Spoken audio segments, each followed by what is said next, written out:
어느 쪽을 선택해야 되냐고 질문하는 이들에게라는 제목으로 하나님의 말씀을 전하도록 하겠습니다. 먼저 본문에 들어가기 전에 이 당시에 고린도 교회 성도들에게 결혼이란 주제에 그렇게 관심이 많았는가에 대한 배경을 살펴보도록 하겠습니다. 당시 고린도 사람들은요, 육체는 추하고 더러운 것이며 영혼은 순수한 것이라고 믿는 헬라 철학의 이원론적 사상의 영향을 아주 많이 받고 있었습니다. 육체는 악하고 영혼은 선하다는 성경의 가르침과는 전혀 다른 잘못된 삶을 살고 있었습니다. 그러다 보니 교회 안에는 두 가지 극단이 일어나게 되었습니다.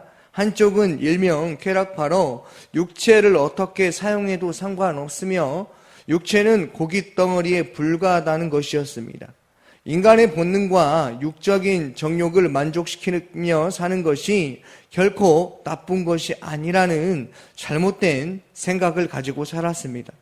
거짓된 교훈으로 말하는 자들의 영향력으로 교회 안의 성도들이 음행과 방탕을 일삼을 뿐만이 아니라 더 나아가 결혼과 이혼도 거리낌 없이 하는 것을 행해버린 것입니다.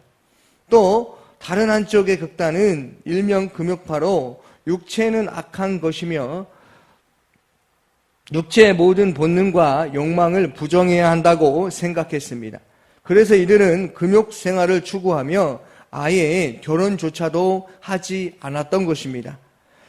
결국 이와 같이 한쪽에서는 육체를 가지고 극단적인 방탕한 성적 생활을 하고 있었고, 다른 한쪽은 너무나 극단적인 금욕 생활에 빠져 결혼 제도마저 부정하고 있는 그러한 상황이었다는 것입니다.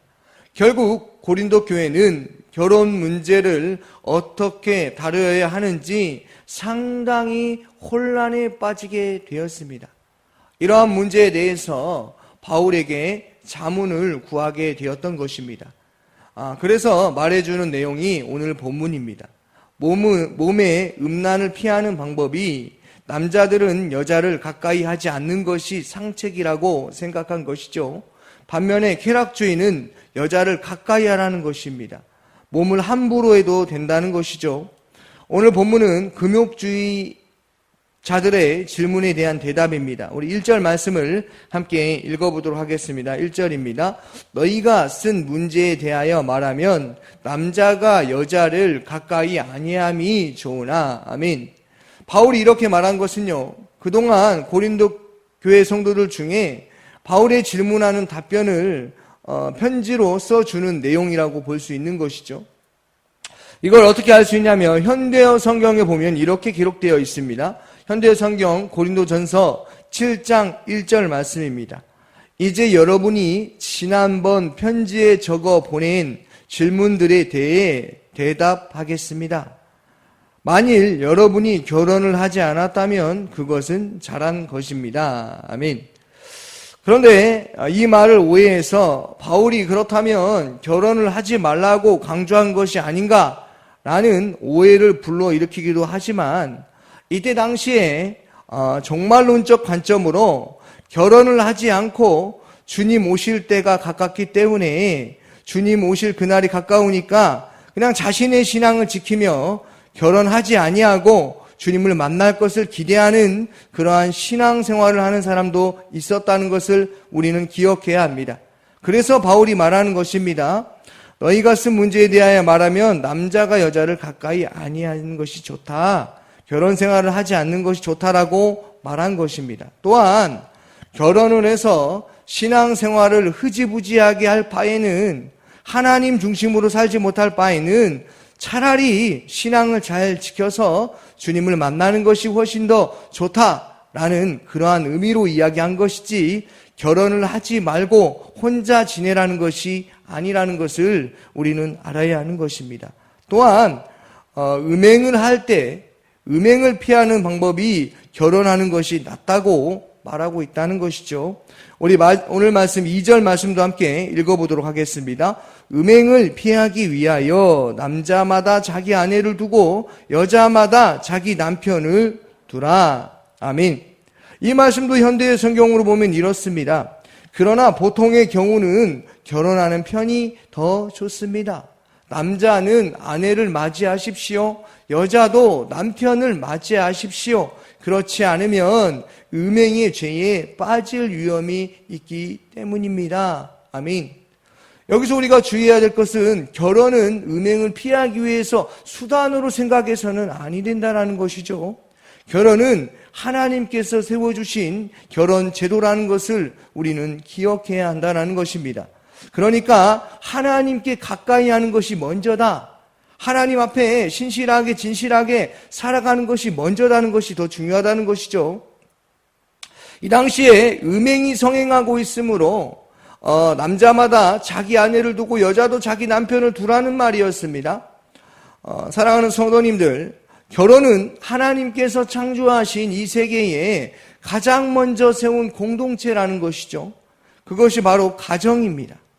그러므로 둘이 한 몸을 이루는 이 신비한 관계는 이 땅의 삶에 가치가 있고 우리를 행복하게 만들어주는 것이죠. 결혼은 서로 다른 사람이 만나 갈등을 겪지만 서로 존중하며 그 속에서 하나님의 섭리를 발견해가는 과정입니다. 특별히 부부의 성관계는 한 몸을 이루는 연합에서 매우 중요한 역할을 하는 것이죠. 또한 생육하고 번성하고 땅에 충만해야 하는 하나님의 창조의 명령을 행할 수 있기 때문에 이것은 가장 중요하다라고 하는 것입니다. 그런데 고린도 교회에 있는 그 성도들 가운데에서는 금욕주의에 빠져서요, 부부간의 잠자리조차도 하지 않는 것입니다. 마치 자신들이 대단한 사람처럼 보이려고 한 것이죠. 나는 잘 지키고 있다라는 것입니다. 바로 여기서 문제가 발생한 것입니다. 부부가 서로를 존중하며 해야 할 의무를 다하지 아니하고 혼자만 거룩한 삶을 살겠다는 그러한 잘못된 신앙관을 가지고 있었다는 것입니다. 거기서 끝이면 상관이 없는데 거기서 끝도 문제가 되는데 그들은 오히려 자신들의 성욕을 이기지 못하고 다른 사람과 음행하는 일들이 벌어졌다는 것이죠. 바울은 그들의 음행 문제를 매우 단호하게 분명하게 말하고 있습니다. 음행은 맞서 싸우기보다는 피하는 것이 가장 좋은 방법이다. 그렇다면 어디로 피해야 합니까? 하나님께서 허락하신 선물, 부부관계 안으로 들어가는 것이 가장 잘 피하는 방법이라는 것이죠. 왜 그렇습니까? 부부관계는 하나님의 선물입니다. 그렇기 때문에 바울은 이것을 의무라고 말하기도 합니다. 전도서 9장 9절 말씀입니다. 내 헛된 평생의 모든 날, 곧 하나님이 해 아래에서 내게 주신 모든 헛된 날에 내가 사랑하는 아내와 함께 즐겁게 살지어다. 그것이 내가 평생에 해 아래에서 수고하고 얻은 내 몫이니라. 아멘. 부부의 성관계는 음행을 피하는 가장 좋은 방법이며 하나님께서 허락하신 선물이라는 것이죠. 그러므로 성에 대한 욕구가 크다면 결혼하는 것이 도움이 된다는 것입니다. 오늘 말씀 7절에서 9절 말씀도 함께 읽어보도록 하겠습니다. 7절에서 9절입니다. 나는 모든 사람이 나와 같기를 원하노라. 그러나 각각 하나님께 받은 자기의 은사가 있으니 이 사람은 이러하고 저 사람은 저러하니라. 내가 결혼하지 아니한 자들과 과부들에게 이르노니 나와 같이 그냥 지내는 것이 좋으니라. 만일 절제할 수 없거든 결혼하라. 정욕이 불같이 타는 것보다 결혼하는 것이 나으니라. 아멘. 무슨 말입니까? 결혼을 해야 하네, 독신주의로 살아야 하네 하지 말고 은사대로 살아가라는 것입니다. 혼자 사는 것이 은사라면, 그것이 신앙을 지키는 길이라면 그렇게 살아가라는 것입니다. 결혼이 은사라면 결혼을 하고 아내와 함께 행복하게 살아가라는 것입니다. 그러므로 결론은 뭡니까? 내 생각대로 어떤 사람을 선택하고 어떤 사람을 내가 정하는 것이 아니라 하나님의 말씀대로 살아가라는 것입니다. 우리가 누구를 선택하고 어떤 남자와 결혼하는가 이것을 고민하기보다 하나님의 말씀대로 은사대로 살아가라는 것이죠. 무슨 말입니까? 이 말씀은 결혼을 하든 안 하든 그 선택이 완전한 해결책은 아니라는 것이죠. 음행을 피하는 방법이 꼭 결혼을 해야 된다라는 그런 말이 아니라는 것입니다. 신앙생활을 할 때도, 결혼 생활을 할 때에도 마찬가지죠. 결혼을 해도 문제는 항상 일어납니다. 결혼을 안 해도 문제는 일어납니다. 독신주의로 살아도 문제는 항상 일어납니다. 이는 인간의 문제는 상황과 환경을 바꾸어서 해결할 수 없는 그런 것이라는 것이죠.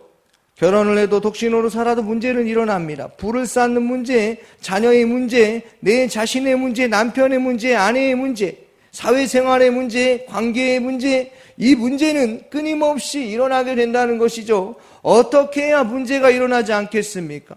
어떻게 해야 문제를 이겨낼 수 있는 그 방법이 있겠습니까? 그 유일한 해결책은 아굴의 기도에서 보면 알 수가 있습니다. 인간의 문제는 부자가 되면 해결되는 게 아니다. 가난하다고 해결되는 것이 아니다. 아굴의 대답이 무엇입니까? 하나님을 모르면 어떤 상황과 조건도 문제가 된다는 것입니다. 반면에 하나님을 알면 어떤 상황일지라도 하나님을 알면 넉넉히 모든 문제를 감당할 수 있게 하여 주신다는 것이죠. 무슨 말입니까? 하나님을 아는 것이 너무나 중요하다는 것입니다. 하나님의 사랑이 우리 안에 숨쉴 때, 예수로 살 때 모든 문제가 되는 것이 아니라 그 문제가 생각나지 않을 뿐더러 그 문제가 지나고 보면 큰 문제가 아니라는 것을 알게 하여 주신다는 것입니다. 그러므로 이런 말이 있지 않습니까? 고난이 내게 유익이라. 사랑하는 성도님들, 하나님을 아는 것과 모르는 것은 너무나 큰 차이가 있습니다. 하나님을 모르잖아요. 그러면 그의 인생은 허무합니다. 헛되입니다. 시간만 낭비합니다. 모든 시간을 자기에게 맞춰서 쓰게 되는 것이죠. 그뿐만이 아니라 영생도 알지 못하는 삶을 살아가는 것이죠. 이 말은 세상의 끝자락이 절망이요 두려움이 된다는 것입니다. 그런데 하나님을 알면 우리에게는 마지막까지 좌절과 절망과 두려움이 아니라 영생입니다. 영생이 무엇입니까? 영생은 하나님을 아는 것이죠. 누가 하나님께 영광을 돌리겠습니까? 세상 사람은 절대 그렇게 하지 못합니다. 하나님께 영광을 돌리는 삶을 사는 것도 하나님을 아는 자가 하나님께 영광을 돌리며 살아가는 것입니다. 이를 잘 설명하고 있는 것이 요한복음 15장 5절입니다. 나는 포도나무요 너희는 가지라. 그가 내 안에 내가 그 안에 거하면 사람이 열매를 많이 맺나니 나를 떠나서는 너희가 아무것도 할 수 없음이라. 아멘. 사랑하는 성도님들, 하나님을 아는 것이 어찌 보면 결혼의 문제보다 독신으로 사는 것보다 하나님을 아는 것이 가장 중요하다라는 그 사실을 기억하시기를 소망합니다. 오늘 결혼한 사람들이 있지요. 그러면 어떻게 살아야겠습니까? 오늘 하루를 기회로 삼고 성령 충만함으로 살아가는 것입니다. 남편은 남편의 역할로 최선을 다해서 살아가고 아내를 사랑하고 아내는 최선을 다해서 아내의 역할로 남편을 사랑하는 그러한 삶을 살아가는 것이죠. 바로 이것이 하나님을 아는 삶 아니겠습니까? 오늘 말씀을 통해서 어떠한 성경 말씀을 해석하는 거에 급급하지 마시고 하나님의 말씀 가운데 나에게 하시는 말씀을 듣기를 소망합니다. 그것은 성령 충만함으로 살아가는 것이라는 것입니다. 하나님을 아는 것이 그것이 어떠한 문제보다 가장 먼저라는 사실을 기억하는 은혜 가운데 사시기를 주님의 이름으로 축원합니다. 아멘. 오늘 새벽에 주신 말씀을 묵상하면서 함께 기도하여 주시고 유치부 특별히 태국 단기 선교를 위해서 기도하여 주시기를 바랍니다. 태국 단기 선교에 가시는 모든 분들이 건강하고 또한 그곳 가운데 하나님의 은혜가 충만히 임하여 성령 충만함으로 모든 사역을 감당하고 하나님이 주시는 그 은혜를 맛보며 돌아올 수 있도록 기도하여 주시고 샤인코스 게스트들과 섬김이들을 위해서 기도하여 주시고 제천마을과 담임 목사님 또 대통령과 해외 선교 임순택 선교사님을 위해서 기도하여 주시고 농어촌 선교 및 도시개척 김은실 목사님을 위해서 기도하여 주시고 광신대학교를 위해서 함께 기도하며 나아가도록 하겠습니다. 기도하겠습니다.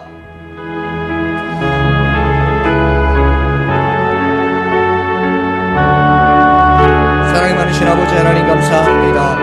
하나님, 어떤 것을 선택해야 되고 어떤 것을 해야 되고 말아야 될 것에 오늘 하루의 시간을 다 낭비하지 아니하고 하나님과 교제하는 일에 더 힘쓰고 하나님 앞에 나아가는 일에 더 힘쓰고 하나님께 기도하는 것에 더 힘쓰며 아버지 하나님, 우리의 삶이 예배자라는 사실을 기억하고 성령 충만함으로 자기의 맡은 바의 본분에 최선을 다하여 충성된 일꾼으로 살아갈 수 있도록 아버지여 은혜를 베풀어 주옵소서.